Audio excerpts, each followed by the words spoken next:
Tele10 presenta.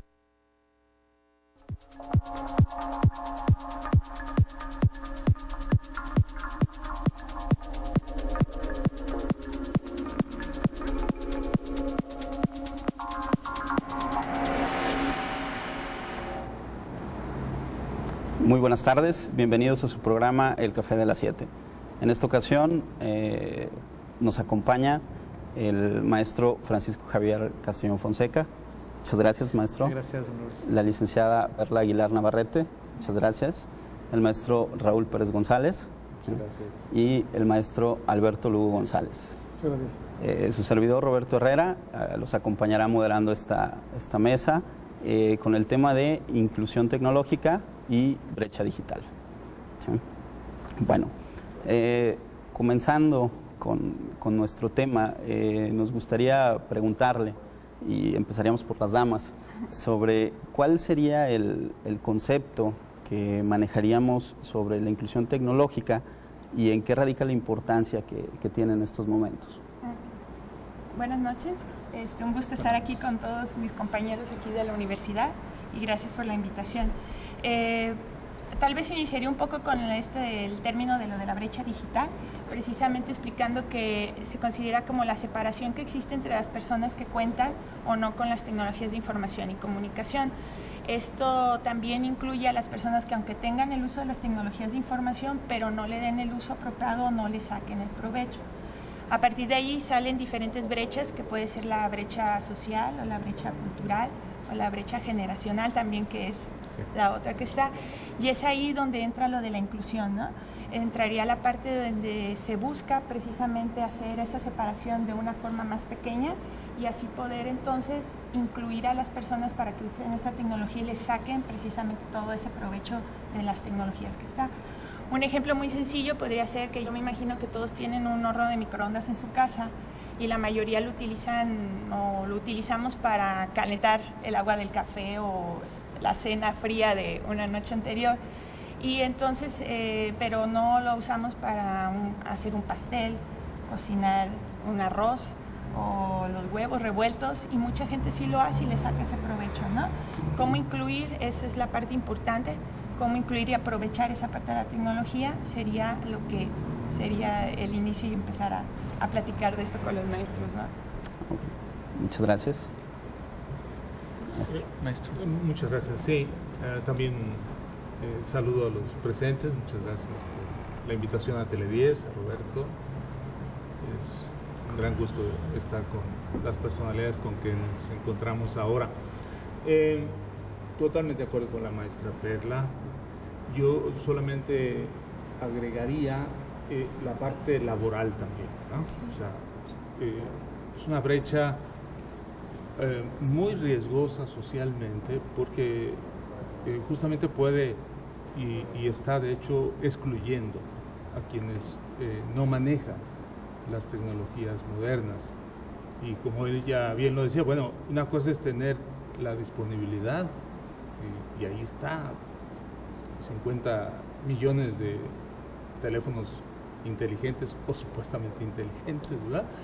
Que nos dan acceso a aplicaciones que están muy de moda como el Facebook, el WhatsApp, etcétera, pero hay que ver que eso sea más productivo, que no sé, digo, no estoy en contra del ocio, pero incluso hay ocio productivo.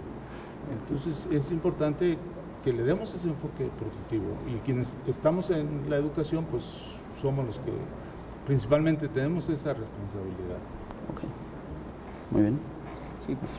Bueno, yo más bien quisiera hablar de cómo la aparición de estas tecnologías a mediados de los años 90, la aparición del internet, el inicio de la telefonía celular, la generación de lo que ahora se conoce como banda ancha, vinieron a ofrecer una mayor cantidad de servicios a una mayor cantidad de la población. Yo recuerdo que en el 1994 iniciamos el servicio del internet en la universidad. Sí. Entonces se suponía en un primer momento que el Internet iba a ser solamente para investigadores o profesores y dedicado a la investigación. Sin embargo, el hecho de que avanzara tecnológicamente, no solamente el tema de la conectividad, sino también el tema de la microelectrónica que permitió hacer aparatos más pequeños y más potentes, entonces es cuando generó la incorporación de muchas personas a esa tecnología. Ahora ya nadie duda de que podemos tener disposición y disponibilidad de estas tecnologías. ¿Cómo y de qué manera superar de una manera primigenia esa brecha digital, cultural, social? Tiene que ser fundamentalmente a través de la educación. Porque todos entramos al tema digital como Dios nos dio a entender, ¿no? O sea, llegamos y llegamos. Pero el tema de educación es fundamental porque nos va a permitir tener un manejo de la tecnología digital con un grado de responsabilidad, pero también con un grado de idea de que sirve también para obtener conocimiento y sea útil para la vida de todos, de los ciudadanos, ¿no? Por esa razón es importante ver ese tema de cómo generar ahora la reducción de esa brecha digital. O sea, y yo creo que tiene que ser a través de la educación, porque ahora la tecnología de conectividad ha crecido bastante. No solamente la de los cables, ahora ya tenemos conectividad, sobre todo móvil, y eso todavía permite la incorporación de un mayor número de personas. Entonces, el asunto es cómo usamos esa tecnología, cómo nos la apropiamos para hacerle verdaderamente útil a cada uno de nosotros como personas, el contar con un smartphone o un iPad, una computadora, y de esa manera, entonces, verdaderamente apropiarnos de esa tecnología para resolver cosas de nuestra vida cotidiana. Ok, muchas gracias. Sí, bueno, gracias por la invitación. Yo creo que efectivamente el reto es reducir esa, ahora sí que, distancia que hay entre los que tienen y usan la tecnología y los que no. Y bueno, ya hablando un poco sobre lo que es la inclusión, es tratar de democratizar prácticamente el uso de las tecnologías de la información a la mayor cantidad posible de la población, de todos los extractos ahora sí que sociales y culturales y geográficos.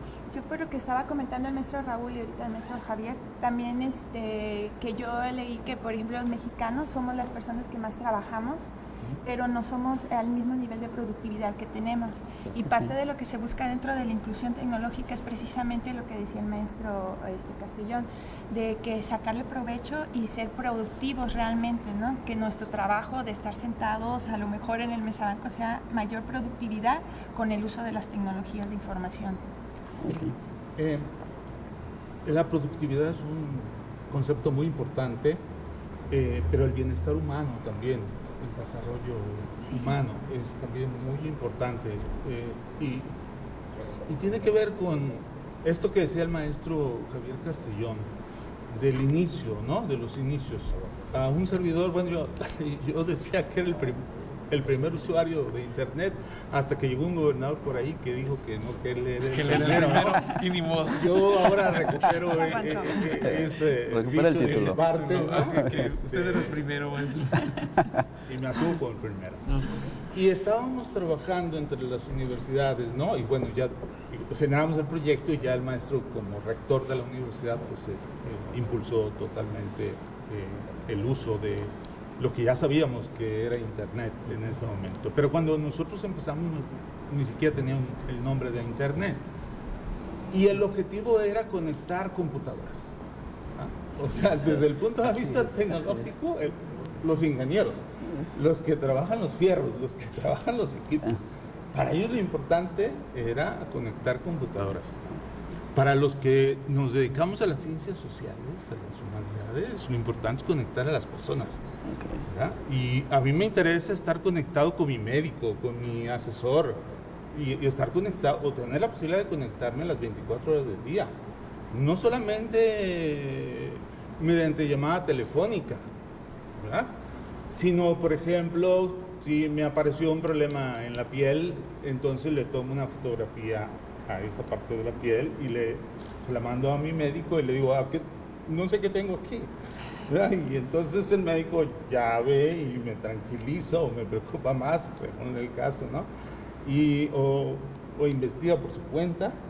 Y el médico está en Guadalajara, no está en Tepic, ¿no? Y podría estar en cualquier parte del mundo, de hecho, porque da lo mismo con el internet, porque es la aldea global, ¿no? Y acerca a las personas. En muchos sentidos acerca a las personas, y eso yo creo que es la parte más hermosa y menos entendida y menos explotada, ¿verdad? De las tecnologías, de estas tecnologías.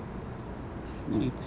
Fíjese que el tema luego cae ya cuando comenzaron a desarrollarse estas tecnologías. Realmente aquí tienes de los primeros usuarios, el maestro Raúl del internet en Nayarit y quizá en el país. Los maestros jóvenes son más jóvenes que nosotros. Pero realmente teníamos muy claro que lo que nosotros estábamos conectando eran personas. Teníamos el contacto con los investigadores, teníamos el contacto con las primeras investigaciones que se ponían a disposición. Cuando aparecieron las redes sociales y cuando se generaron este boom, esta explosión del intercambio entre personas, quizá lo que no se entendió era, porque hay quien dicen, es que las redes sociales son responsables de lo que luego ocurre en ellas, cuando en realidad no lo es. Porque, como en el teatro, yo les decía alguna vez, las redes sociales son como la vida misma. Hay quienes las usan para bien, hay quienes las usan para comunicarse con sus amigos, pero hay quienes las usan para estar molestando al vecino o molestando a quienes no son sus amigos, como ocurre en la vida real. Entonces, el tema es el manejo responsable de estos instrumentos. Quizá después aparecerán otros, y es donde, regreso al tema original, es donde la educación tiene mucho que ver en cómo enseñamos a las nuevas generaciones a un uso responsable de la tecnología. Y bueno, ya de ahí ya comenzamos a ver lo que se ha estado haciendo en México en ese sentido, como en otros países. Sí. En México cada vez más hay una conectividad mayor. Hay un programa que a mí me tocó discutirlo, comenzarlo, incluso hasta probarlo, que se llama México Conectado, que es un programa que va a conectar todos los edificios públicos, escuelas, hospitales, parques del país. Entonces, la conectividad va a estar ahí. El asunto es cómo la población la va a utilizar y aprovechar. Okay. Y otro, y si gustas ya en el siguiente corte, porque veo que ya nos están apremiando, es el tema, por ejemplo, de la distribución de computadoras y tablets en las escuelas primarias. ¿Qué tan útil es? ¿Cómo y de qué manera puede fortalecer la educación? Sí. Creo que ese es también un tema que podemos tocar aquí en la mesa. Muy bien. Si les parece, continuamos con ese tema después del corte. Gracias.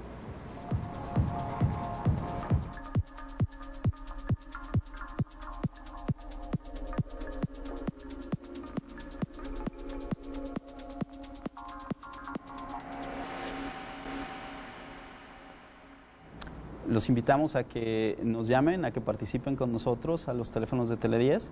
Se pueden comunicar al 210-4500, 01 y 02 o al 01800 012 8573. Antes del corte nos comentaba el maestro Javier sobre un programa muy interesante que es México Conectado.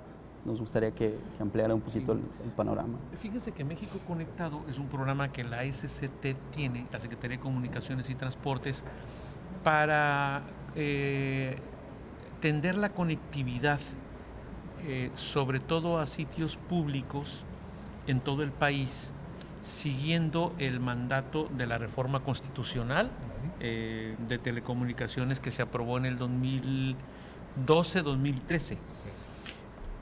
Ahí el mandato es que todo el país estuviera conectado por diferentes vías, no solamente fibra óptica, no solamente satelital, no solamente microondas, pero que estuviera conectado en todo el país.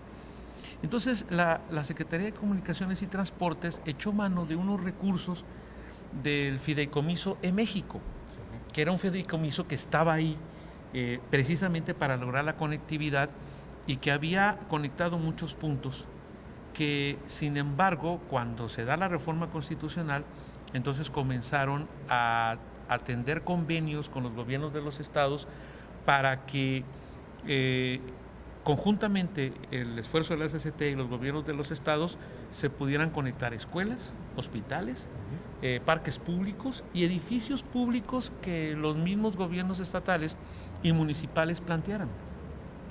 Y comenzó a darse. Creo que ese programa es un programa el mejor que he conocido, de verdad, en la Administración Pública Federal desde hace muchos años, dirigido por una mujer muy inteligente, por Mónica Aspe, que es ahora la subsecretaria de Comunicaciones, y que tiene como principal evaluador a la Universidad de Guadalajara. Okay. La Universidad de Guadalajara lo que hace es normar y supervisar de que el programa México Conectado se esté instalándose en programa y con todos los convenios y en términos técnicos de una manera impecable. Y los he visto actuar. Entonces, la Universidad de Guadalajara coordina a las universidades estatales para que ellos sean sus espejos en los estados. Y la SCT visita las obras y entonces los encargados de supervisar la cuestión técnica son las universidades del país. Y bueno, a estas alturas hay ya 5 estados que ya tienen cerca del 90 al 100% de conectividad en sus lugares públicos. Nayarit está en la lista de los primeros estados, de los primeros 10 estados. Ojalá y dentro de poco nos estén anunciando ya la puesta en marcha completa de ese programa de conectividad. Para no hacerle tanto rollo, ¿qué es lo que hacen? Llegan a las escuelas. Una escuela en cualquier lugar del estado, en Botadero, municipio de Santiago Ixcuintla. La escuela sirve también como hotspot, o sea, sí, como un punto de internet inalámbrico. Entonces, el pueblo de Botadero, al menos toda la circunferencia que está alrededor de la escuela, va a tener internet libre. Se conecta a la escuela con un determinado ancho de banda. Uh-huh. Y esa escuela puede crecerlo dependiendo de sus propias necesidades. Uh-huh. Pero la población va a contar con el internet de manera gratuita en toda esa zona. Sí. Y a mí me parece que es tender la base de la conectividad en el país en los próximos 15 o 20 años quizá. Y entonces ahí sí va a haber una plataforma suficiente para que con los programas estos de entrega de computadoras, de entrega de tablets, con debidos programas educativos que lo sigan, entonces las cosas comiencen a cambiar en el uso de las tecnologías digitales. Creo que ahí se están haciendo correctamente las cosas. De verdad, porque yo lo he estado viendo y lo he estado siguiendo desde hace años. Bien, aprovechando el comentario del maestro, podemos hablar que se está construyendo esta red de conectividad que va a ser preferentemente abierta. Y hace rato platicábamos sobre el tema de la educación. Quisiera aprovechar la opinión de Alberto para que nos comentara qué tan importante, sabemos que la escuela para el tema de la tecnología es muy importante, pero qué tan importantes son los hogares hoy en día en este tema de la inclusión. Ya vamos a tener la carretera, ¿estamos preparados en los hogares para abordar adecuadamente estos recursos? Bueno, dependiendo, digamos que si estamos en una zona urbana como aquí, como Tepic, ya puede haber muchas colonias que ya tienen acceso al internet de banda ancha y con alguna computadora o con tablets, ya con un debido internet, o ahora que está viendo el famoso apagón analógico y va a haber reemplazo de televisiones a señales digitales. Lo importante, desde mi punto de vista es que como lo comentamos, que se usen de manera correcta. En primera instancia, yo creo que uno no es nadie para poder criticar esto sí, esto no, al contrario, yo creo que tiene que haber esa libertad de uso de las tecnologías, pero parte importante, tenemos las escuelas, los estudiantes que egresan de nuestros institutos de educación superior, es que ellos culturicen, que evangelicen en las tecnologías de la información a la población. Yo le digo a mis alumnos, ustedes son los informáticos de sus familias, o sea, a final de cuentas tienen que resolver cualquier problema tecnológico que se les presente porque les van a preguntar de cualquier índole. Y bueno, eso a mí me emociona mucho, creo que también a muchos estudiantes, y también hablando de la implementación de los programas de México Conectado, más a nivel global, o los que ya se han ejecutado de manera irregular, como el HDT, el Habilidades para Todos, o la famosa enciclomedia. Digamos que lo que le ha hecho falta es el factor humano que permita que se culmine con una buena capacitación, con una buena implementación y con un buen uso, y permear prácticamente ese conocimiento al niño de la zona rural o al campesino, el productor, para que él obtenga la información de primera mano que requiere. El factor humano es así como que imprescindible en la parte tecnológica digital. Sí, también como está comentando Lugo, ha habido diferentes programas que han sido muy buenos por parte del gobierno. Aquí, de hecho, en Nayarit tuvimos lo que eran no sé si se acuerdan, los de las tarjetas para los cibercafés, que eran las tarjetas y eran gratuitos para los estudiantes. Faltó lo que dice Lugo, pero yo también creo que hay una parte de seguimiento. No se le da seguimiento para ver qué es lo que está sucediendo para que no se fortalezcan y realmente perduren, ¿no? Sí. ¿Qué pasa? El objetivo principal es reducir la brecha digital. Eso es lo que se busca con todos estos proyectos. ¿Y qué sucede? En este ejemplo de las tarjetas, los alumnos se los daban, iban a los ciber y ellos lo hacían para jugar, para chatear, y realmente lo que buscaba uno era precisamente que buscaran información, produjeran, como estábamos viendo, ¿no? Que es lo que sí hacen a lo mejor más en las comunidades rurales, como está comentando Lugo, porque ellos sí ven la necesidad y ven cómo lo van a aprovechar para esto. Hay un proyecto que hay ahorita en la universidad precisamente, que estamos trabajando con Potrero La Palma de la Sierra del Nayar. Ahí ellos cuentan con un albergue que lo hicieron unas empresas mexicanas de refrescos rojos con blanco. Entonces ellos les pusieron un albergue a todos los niños, porque de las comunidades que están alrededor van a la escuela, y para no gastar en venir en lo de la lancha, les pusieron un albergue. Les pusieron un centro de cómputo para que ellos hicieran sus tareas, lo aprovecharan y todo. Y nos llamaron porque no lo aprovechan, no saben qué hacer con ello, no lo utilizan. Entonces nosotros como universidad lo primero que dijimos, bueno, ¿cómo sacarle provecho? Aparte de las tareas las hacen en un ratito y se ponen a jugar. De hecho, lo que encontramos fue el montón de virus y juegos ahí donde están, y de jueguitos y de guerra y todo eso, ¿no? Lo primero que vamos a trabajar, que ya estamos trabajando precisamente en eso, es de que nosotros nos dimos cuenta que cuando se descompone una computadora, ellos tienen que esperar a que alguien vaya a recogerla, traerla a Tepic, esperarse y todo, y en ese proceso pasan 2 meses, por ejemplo. Entonces les vamos a enseñar a ellos, les vamos a dar un curso a distancia, porque ellos cuentan con internet, cuentan con la infraestructura del internet. Les vamos a dar un curso a distancia en el cual de soporte y mantenimiento de computadoras. Los muchachos ya saben, ya están emocionados, se está haciendo el curso. Los vamos a enseñar a ser autosuficientes, de que ellos puedan arreglar sus computadoras y armarlos de una posibilidad, de una habilidad, para que cuando ellos vengan o deseen ir a otra comunidad o algo, tengan algo que ofrecer y lo de trabajo, ¿no? Eso es lo que buscamos, que sí va a cortar esto de la brecha digital y de la brecha cultural sobre todo, ¿no? Pero mira, Perla, yo hablando de del uso que le pueden dar, ahora sí que en la sierra, a los famosos cibers o a los kioscos, a mí me pasó algo muy curioso. En un alumno que tenemos ahí en la universidad, viene de la mesa del Nayar, y en algún momento les platiqué que pues lo interesante era que ya tenían internet en la Universidad Tecnológica de la Costa.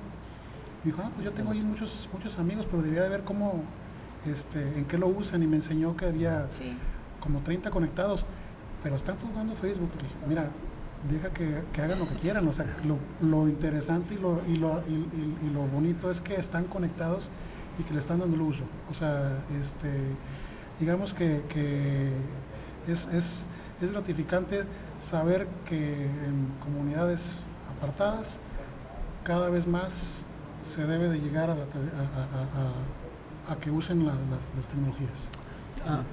Yo digo, estaba muy bien el programa México Conectado y los programas que se han implementado, pero yo creo que el esfuerzo tiene que ser mucho mayor, ¿no? Si nos comparamos con los países desarrollados, realmente la brecha digital tiene mucho que ver con lo que le invierte cada país, porque en Estados Unidos tampoco hay un uso muy apropiado de todas las tecnologías, ¿verdad? Pero sí tienen una infraestructura mucho más desarrollada que la que tiene México. Y yo creo que las universidades tenemos que asumir la responsabilidad. A mí me parece que las universidades públicas particularmente hemos sido muy tibias a la hora de invertir y coordinarnos para hacer posible que se generen más de estos espacios a partir de la propia universidad. Sí. Y por otra parte, la brecha también puede ser agrandada o estancada por los padres de familia y por los maestros, ¿no? Si no logramos involucrar a padres de familia y a maestros en lo que es tecnología, pero es cultura sobre todo, porque los ingenieros en sistemas, los programadores, han desarrollado software y aplicaciones que son totalmente accesibles, ¿verdad? Para quienes vivimos y aprendimos algo en la década desde los 60s y 70s, y que veíamos el grado de dificultad que implicaba usar una computadora a las condiciones actuales, ¿verdad? Que tenemos una computadora de gran capacidad en un teléfono inteligente con aplicaciones totalmente accesibles, pero que resulta que las que son buenas pues no las aprovechamos suficientemente, ¿no? Entonces ahí está el papel de los padres. Una educación de calidad es una educación donde los padres se comprometen. La inclusión tiene que ser a escala familiar, no puede ser a escala nada más de unos miembros de la familia y otros quedan al margen. Entonces está bien esos puntos, pero también debe llegar a los hogares, ¿no? Y debe incluir a toda la familia, porque esa es la única manera como podemos evitar que se le dé el mal uso, ¿no? Que es altamente peligroso. Riesgoso. Muy peligroso, porque las redes criminales, ¿verdad? Que también son parte de la globalización, que tiene que ver con la aldea global y que tiene que ver con la internet, usan mucho el internet, ¿no? Y entonces si los padres y maestros no lo sabemos y estamos metiendo a nuestros niños desde primaria a las tecnologías, a las plataformas, pero no les estamos dando los elementos, no los estamos supervisando, ni siquiera sabemos del uso que puede tener lo que, digamos, un poco parafraseando lo que decía el maestro Javier Castellón, pero entonces lo que decía la Biblia de la ciencia, el árbol del bien y del mal. Sí, entonces, puede ser muy bueno y puede ser también muy malo, ¿verdad? Y ahí pues si no tenemos esa participación familiar de maestros, es el riesgo. Okay. Muy bien, los invitamos a que nos acompañen en el siguiente corte y continuamos con nuestros invitados. Sí.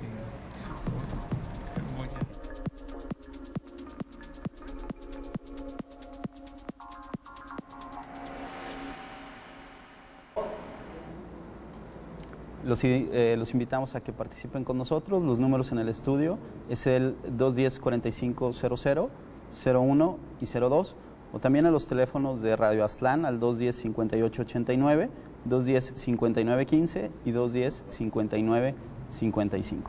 Sí.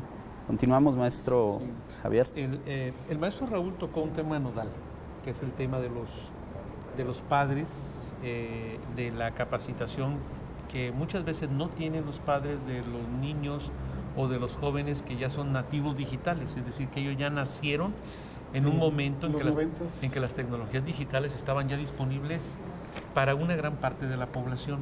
Sí. Entonces, estamos viviendo un momento de transición.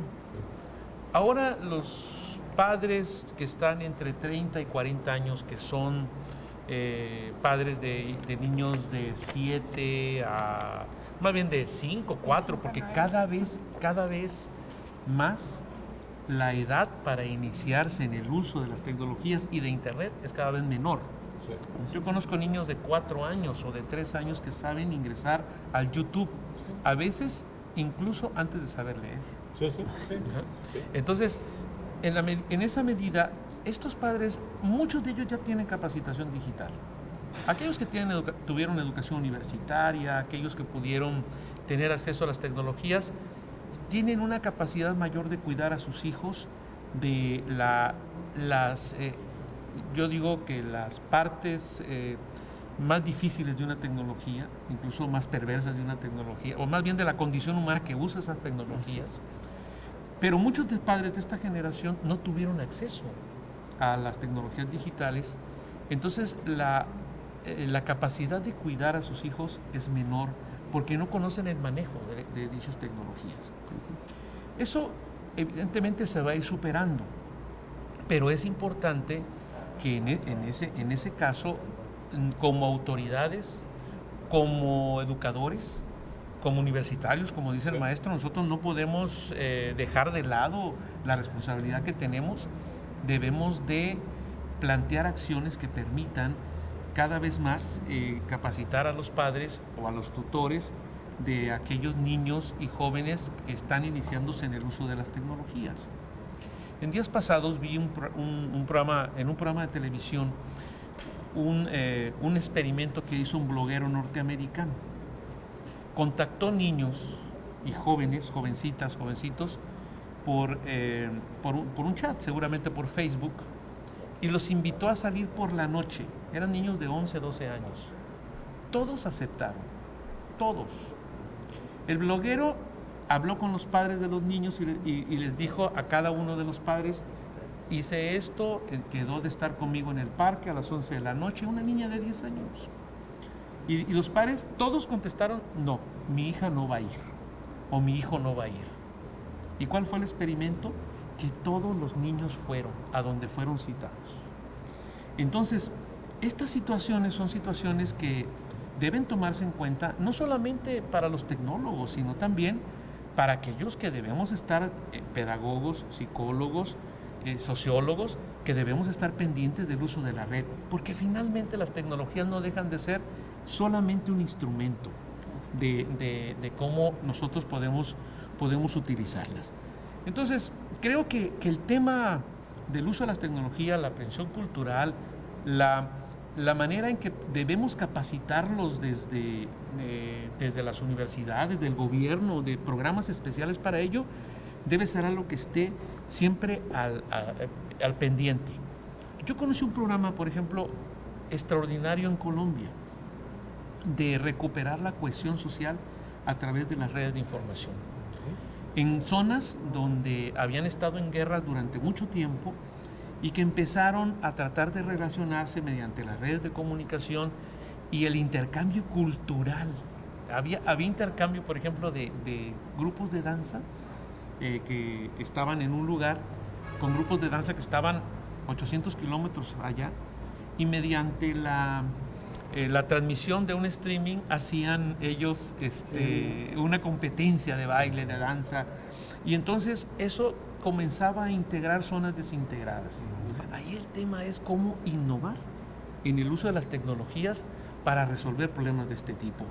Creo que es donde debemos experimentar, porque no hay nada escrito, porque depende de cada situación local, de cada situación regional, incluso hasta de cada situación personal, cómo uno puede ayudarle a las personas a tener un mejor uso de la tecnología. Sí. No, sin duda, muy interesante lo que plantea el maestro Javier Castellón.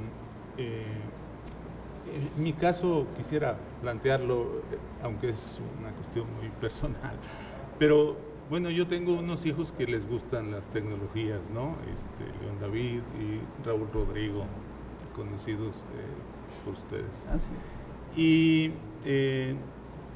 bueno, yo busqué que ellos aprendieran eso para que luego me enseñaran, ¿verdad? Entonces yo creo que es una buena estrategia, ¿no? O sea, acercarse a los hijos para aprender de ellos, ¿no? Entonces, como padres tenemos que buscar las estrategias. Ahora, como maestros, tiene que cambiar el papel del maestro, definitivamente. El maestro, como simple repetidor y a veces malo de libros, cuando los niños jóvenes tienen el acceso a libros completos, a bibliotecas completas, ¿verdad? Y con formas de procesamiento rápida de esa información y de búsquedas, el maestro puede jugar un muy pobre papel. De hecho, ahorita, maestro, los niños, la generación Z o los que ya nacieron después de los 2000, los que están en primaria, tienen un periodo de atención de 8 segundos. 8 segundos. 8 segundos. Y son en cierta medida multitarea porque pueden estar viendo una pantalla de la tele, otra una tablet, la computadora, el teléfono, lo que tienen a la mano. Lo que a uno le cuesta tanto trabajo. Lo que a uno le cuesta y ellos lo pueden tener, así que mucho hacerlo, más. Claro. Y yo también quisiera tocar un tema que me parece muy importante. Bueno, esto del maestro, pues yo creo que aquí mis compañeros también tienen mucho que decir al respecto, ¿verdad? Porque es parte de su preocupación, de la maestra Perla, de Alberto, particularmente. Y hay otra parte muy importante que tiene que ver con el gobierno y sus funciones, ¿no? Y el gobierno y el Estado entendido en sus diferentes instituciones y poderes. Y a mí me llama mucho la atención, ¿verdad? Que particularmente el periodista que tiene más seguidores aquí en el Estado, ¿no? Y cuando aparecen notas que tengan que ver con cualquier gobierno, ¿no? Hay una lluvia de ofensas y demás. Y entonces, no es solo de aquí, parece una moda nacional, que lo que refleja, pues sí, pues es una mala canalización de una inconformidad que puede haber hacia cierto gobierno, ¿no? Pero yo creo que, como decía un maestro mío, la anarquía es peor que el peor de los gobiernos, ¿verdad? Y entonces, si las redes sociales nos van a conducir a la anarquía de que cualquiera puede ofender y de cualquiera puede, a las autoridades, a las instituciones, etcétera, es un alto riesgo y que tenemos que cuidarlo, ¿no? Ya platicaremos de alguna forma, pero a mí me parece que ese es un problema también muy importante. El uso político, el gobierno digital. Muy bien. Antes de continuar, vamos a darle lectura a una pregunta respecto a México Conectado. La maestra Lili nos dice que es supervisora de la zona 19 y nos comenta que es verdad que están conectados en su zona, pero que rara vez tienen señal, ¿no? Están conectados a través de un carrier o de un proveedor de servicios comercial. Y vamos a canalizar a la mesa de ayuda correspondiente del programa su petición para que sea atendida, ¿no? Muy bien. Continuamos con la maestra Perla. Por lo que comentaba el maestro Raúl de los maestros, cómo deben de estar apoyando en el aspecto de esto de la brecha cultural y la inclusión.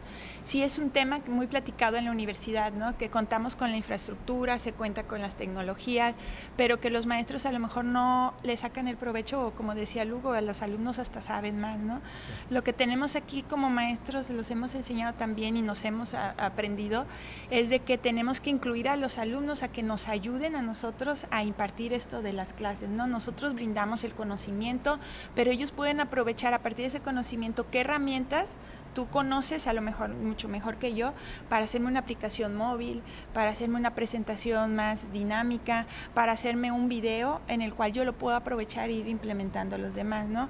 Eso, la mayoría de los maestros ya se está aprovechando, se está haciendo, pero sigue el miedo al cambio, ¿no? Sí. El miedo a cómo el alumno va a saber o me va a enseñar a mí, y no es parte de que te enseñes, sino es parte de incluirlos en esta parte de lo del trabajo.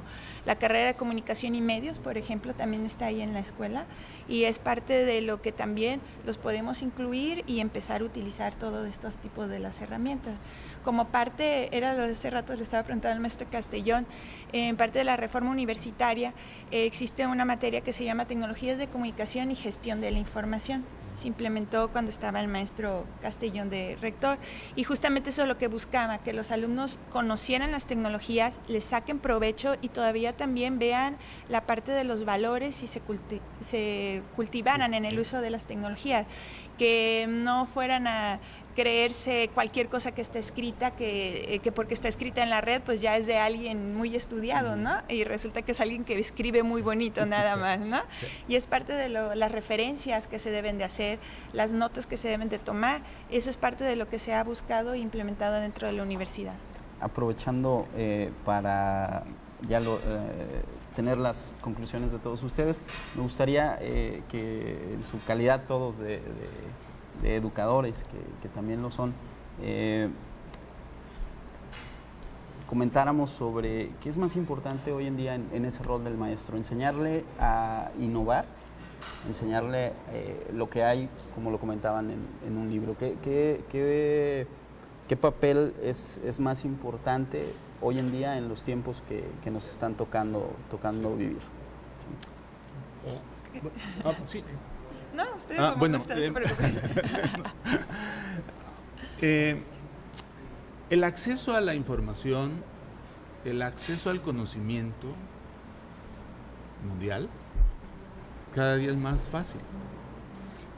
El gran tema, desde mi punto de vista, es cómo te apropias de ese conocimiento, o sea, cómo lo haces tuyo. Y quiere decir cómo te transformas con ese conocimiento y cómo mejoras tu calidad de vida, ¿no? Y cómo aprendes más fácilmente si usas las tecnologías de las que estamos hablando.